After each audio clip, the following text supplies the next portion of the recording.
Take the remote control out. Press and hold on to the middle button to unlock. A flashing red light indicates that the remote control is on. Then, let's turn on the Bluetooth of the Hunt.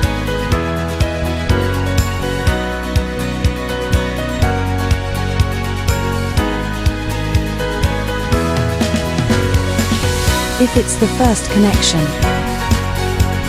we need to select and confirm the connection.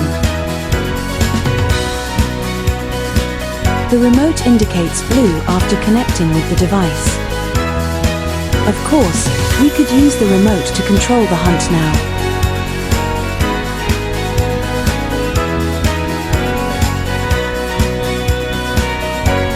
Here are 2 tips worth our attention.